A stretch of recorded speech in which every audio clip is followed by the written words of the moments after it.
Hello बच्चों, कैसे हैं आप लोग। आई होप कि आप सभी सुपर डुपर ऑसम होंगे। स्वागत है आपका आपके अपने चैनल प्राइम एडुकेटिव में। बहुत दिनों से मैं आपके लिए कोई वीडियो नहीं बना पा रही थी, लेकिन अब ऐसा नहीं होगा। हम लोग सेल की स्टडी कर रहे थे, जिसमें हम लोगों ने प्रोकैरियोट्स तक पढ़ लिया था। यूकैरियोट्स की पढ़ाई बाकी रह गई थी, इसे हम लोग जल्द ही कंप्लीट कर लेंगे। लेकिन बेटे, आज के सेशन में हम लोग टिश्यू की स्टडी करने वाले हैं। यूकैरियोट्स की स्टडी हम लोग जल्द ही कर लेंगे, इसलिए टेंशन नहीं लेना है। वो मेरी रिस्पॉन्सिबिलिटी है कि मैं उसे जल्द से जल्द कंप्लीट करवा दूं। आज के सेशन में हम लोग टिश्यू की स्टडी करने वाले हैं। सेल की स्टडी हम लोगों ने इतनी तो कर ली है कि टिश्यू समझने में कोई भी परेशानी नहीं होगी, इसलिए टिश्यू की स्टडी आराम से कर सकते हैं। मैंने हिंदी मीडियम के बच्चों का भी ध्यान रखते हुए उनके लिए भी अलग से स्टडी की व्यवस्था की है, जिसमें 9th और 10th के बच्चों के लिए तो हिंदी मीडियम में वीडियोस में बना रही हूँ। आप प्राइम एडुकेटम की प्लेलिस्ट में जाकर चेक करें, 9th के प्लेलिस्ट में और 10th के प्लेलिस्ट में, तो आपको सारे वीडियोस मिल जाएंगे जो अब तक मैंने बनाए हैं और आगे भी बनाती रहूंगी। तो चलिए स्टार्ट करते हैं आज का सेशन। आज का टॉपिक है हमारा टिश्यू। टिश्यू में हम लोग क्या क्या पढ़ने वाले हैं, आइए एक नजर डालते हैं। टिश्यू में हम लोग सबसे पहले पढ़ेंगे इसकी डेफिनेशन। टिश्यू कहते किसको है, उसके बाद comparative study of plant and animal tissues. हम प्लांट और एनिमल टिश्यूज को कंपैरेटिवली पढ़ेंगे, तुलनात्मक अध्ययन करेंगे। उसके बाद नंबर 3 में पढ़ेंगे utility of tissues in multi cellular organism. वैसे जीव जो बहुत सारी कोशिकाओं से मिलकर बने होते हैं, उनमें टिश्यूज की क्या उपयोगिताएं हैं, इन्हें हम पढ़ेंगे। उसके बाद नंबर 4 में है टाइप्स ऑफ टिश्यूज। टिश्यूज कितने प्रकार की होती है, okay. What is the definition of tissues.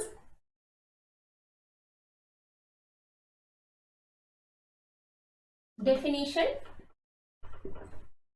Of tissues. Tissue is a group of cells having similar origin,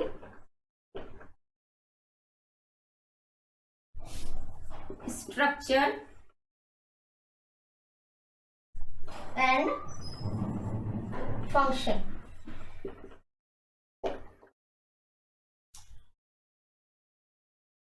हम इसको किस प्रकार से डिफाइन कर सकते हैं।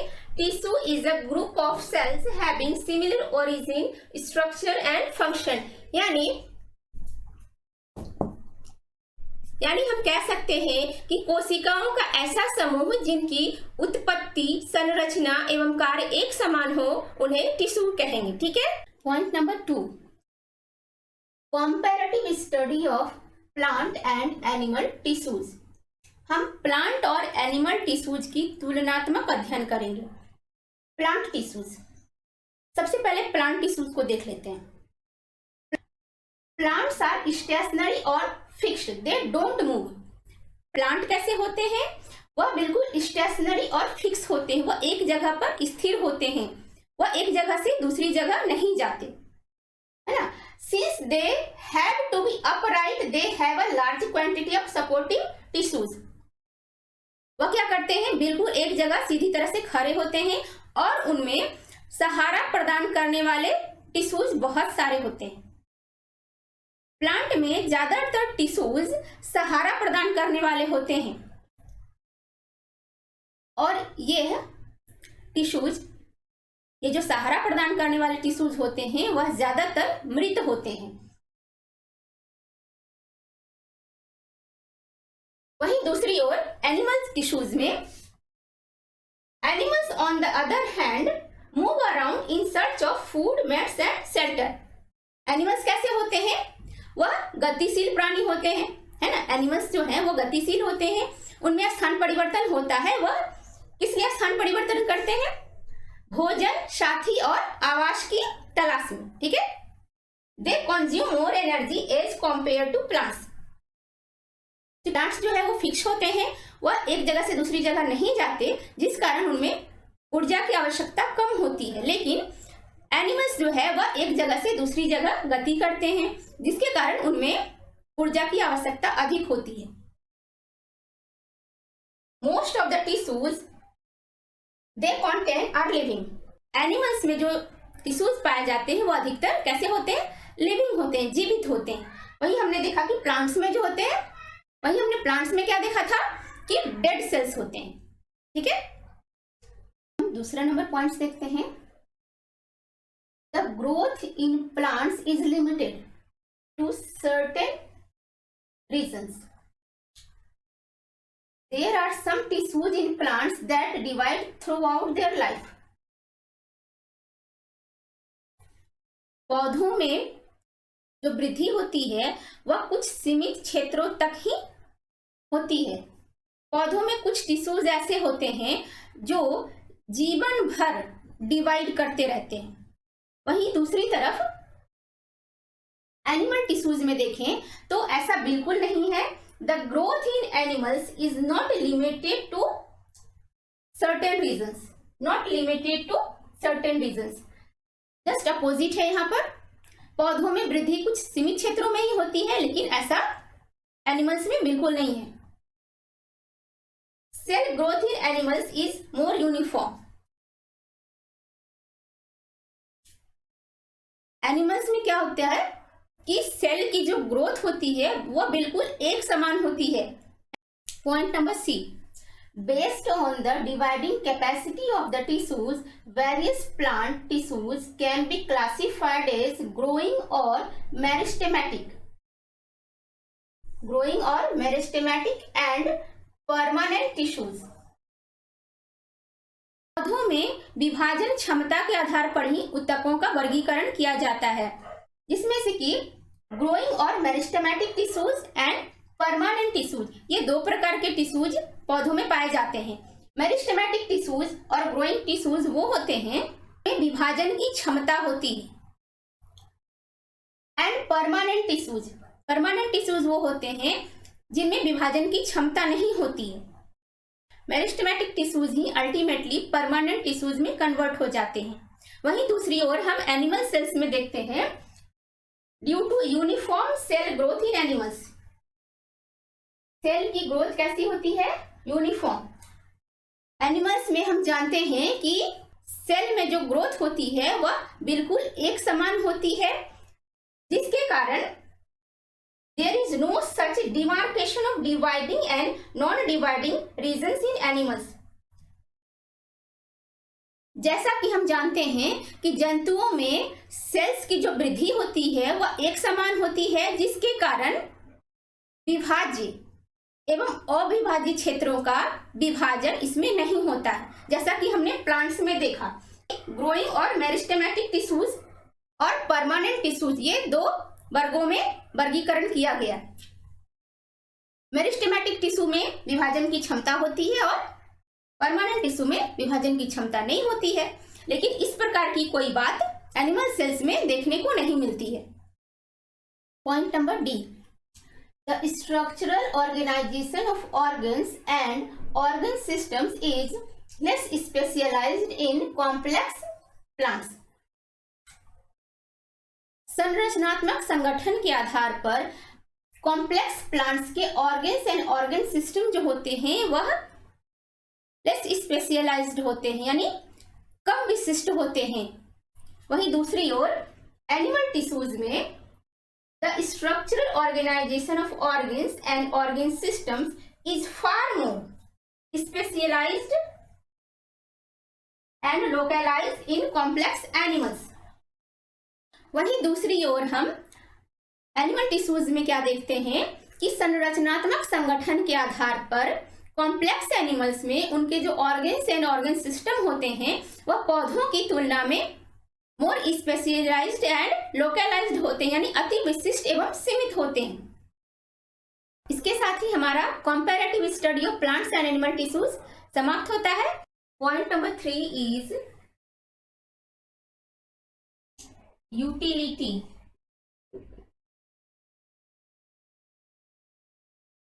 of tissues in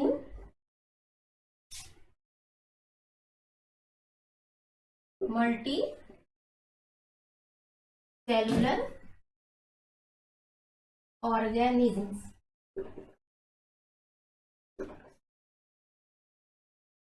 यानी बहुकोशिकीय जीवों में टिश्यूज की क्या उपयोगिता है। ठीक है, फर्स्ट पॉइंट है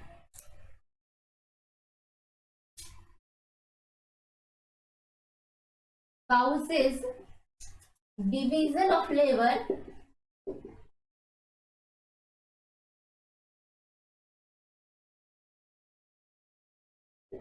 in multicellular organisms। अब हम लोग समझते हैं division of labour. Division of labour किसे कहते हैं?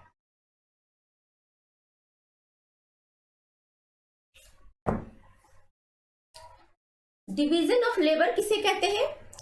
डिवीजन ऑफ लेबर को श्रम विभाजन कहते हैं। यानी किसी भी काम को अलग अलग ग्रुप के सभी सदस्यों में बांट देना, इसे डिवीजन ऑफ लेबर कहते हैं। ठीक है, अब जैसे मान लीजिए आपके घर में आपकी मम्मा घर के सारे काम करें, जैसे वह किचन का भी काम करें, घर के अदर हाउस होल्ड वर्क्स जो है, घर की साफ सफाई वगैरह भी वही देखें, फिर बाहर का जो काम है किसी डॉक्टर के पास जाना, जैसे कोई घर में बीमार पड़ जाए उसे हॉस्पिटल में एडमिट करना, प्लस बैंक का कोई काम पड़ जाए वो देखना, बाहर से साग सब्जियां लाना। अब जैसे घर में कोई पूजा पाठ अनुष्ठान हो तो उसकी भी जिम्मेदारी आपकी मम्मा पर ही आ जाए, बच्चों की स्टडी की जिम्मेदारी भी आपकी मम्मा पर ही हो, बच्चे के मनोरंजन की जिम्मेदारी भी आपकी मम्मा पर ही हो, तो क्या हो सकता है, पॉसिबिलिटी यह बनती है कि मे बी आपकी मम्मा परफेक्टली हर काम को ना कर पाए, उनकी परफॉर्मेंस 100% ना दिखे। ठीक है, लेकिन अगर इसी काम को घर के सभी सदस्यों में बांट दिया जाए तो क्या हो सकता है कि घर के हर मेंबर अपने अपने हिस्से के काम को बहुत एफिशिएंटली एंड परफेक्टली करेंगे। ओके, तो अगर आपके घर के काम को, किचन की जिम्मेदारी जो है, घर के अंदर की जिम्मेदारी आपकी मम्मा उठा लें, पैसे की अर्निंग, बाहर के जो भी काम है, हॉस्पिटलाइज करना किसी बीमार व्यक्ति को, या फिर बैंक के कोई काम हो वह अगर आपके पापा देख लें,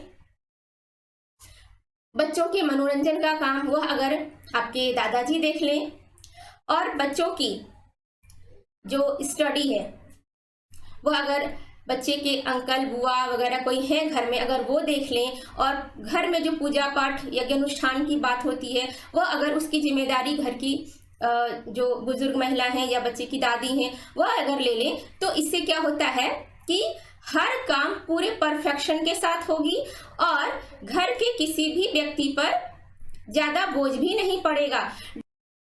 अब जैसे अमीबा सारे कामों को एक सेल के द्वारा ही परफॉर्म करता है, यानी कि डाइजेशन, एक्सक्रीशन, गैसियस एक्सचेंज वगैरह जो भी काम है सारे एक सेल्स के द्वारा परफॉर्म किए जाते हैं।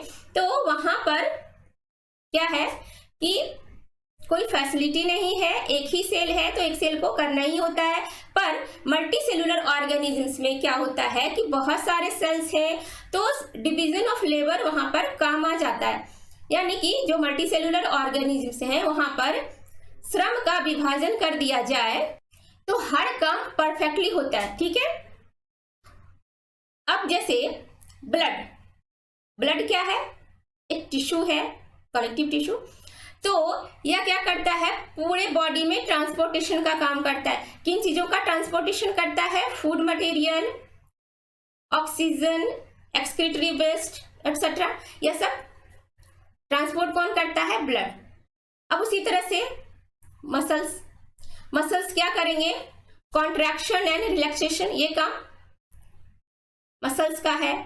उसी तरह से पौधों में फ्लोएम है, वो फूड का ट्रांसपोर्टेशन करता है पूरे शरीर के विभिन्न भागों में। जाइलम क्या करता है?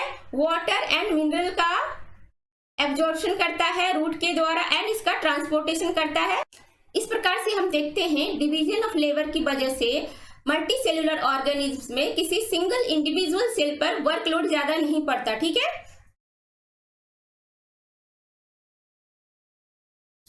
Decreases workload on single individual cell. ठीक है। थर्ड पॉइंट क्या है? Leads to organisation.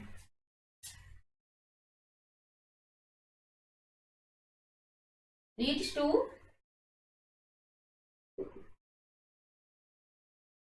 ऑर्गेनाइजेशन। हम सभी जानते हैं कि सेल्स जिनकी ओरिजिन, स्ट्रक्चर एंड फंक्शन एक समान हो, वह आपस में मिलकर टिश्यू की फॉर्मेशन करते हैं और बहुत सारे टिश्यूज आपस में मिलकर वो ऑर्गन की फॉर्मेशन करते हैं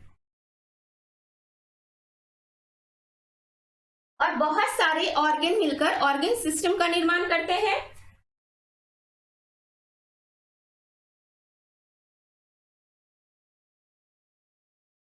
और बहुत सारे ऑर्गन सिस्टम मिलकर एक कंप्लीट ऑर्गेनिज्म का निर्माण करते हैं।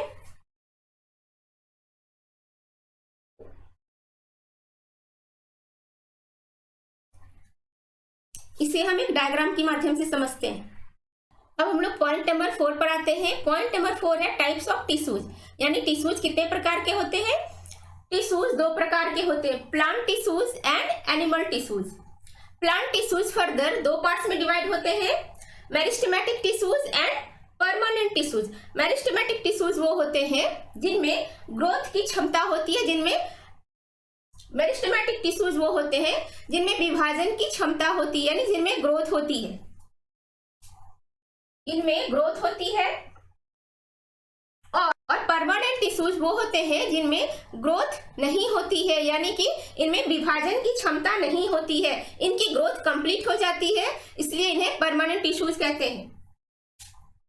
ग्रोथ इनकी कंप्लीट हो जाती है। मेरिस्टेमेटिक टिश्यूज फर्दर 3 पार्ट्स में डिवाइड होते हैं, apical meristematic tissues, lateral meristematic tissues and intercalary meristematic tissue. Apical meristematic tissues ये प्लांट के शीर्षस्थ भाग में वृद्धि करते हैं, यानी प्लांट्स के ऊपरी हिस्से में, चाहे वह रूट हो या स्टेम, उनके ऊपरी हिस्से में एपिकल मेरिस्टेमेटिक टिश्यू की वजह से वृद्धि होती है। लैटरल मेरिस्टेमेटिक टिश्यूज प्लांट की गर्थ में वृद्धि करते हैं, गर्थ मीन्स लंबाई एंड चौड़ाई। इंटरकैलरी मेरिस्टेमेटिक टिश्यूज, इसकी वजह से 2 नोड्स, जैसे ये 2 नोड्स है, ये 2 नोड्स है, इनके बीच ये इंटर नोड्स होते हैं, इस इंटर नोड्स में वृद्धि होती है, इनकी वजह से यह भी पौधे की लंबाई में वृद्धि करते हैं। परमानेंट टिश्यूज जो हैं वो फर्दर 2 पार्ट्स में डिवाइड होते हैं, simple and complex. Simple permanent tissues वो होते हैं जो 1 सेल से बने होते हैं, और कॉम्प्लेक्स परमानेंट टिश्यूज वो होते हैं जो मोर देन 1 सेल से बने होते हैं। Simple permanent tissues further 3 parts में डिवाइड होते हैं, parenchyma, collenchyma and sclerenchyma. Parenchyma food storage का काम करता है।